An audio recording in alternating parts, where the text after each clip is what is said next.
nasasayang ang buhay mo at ang ibinubulong ng iyong puso. Natutulog ba ang Diyos? Hinihintay ka lang, kaibigan.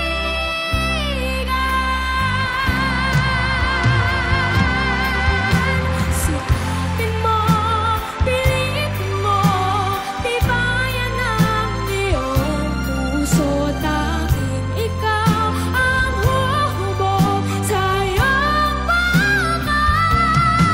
So pa sanang akalain na tutulog ang Diyos.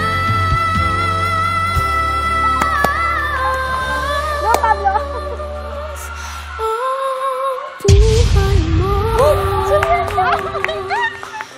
ay mayroong halaga sa Kanya.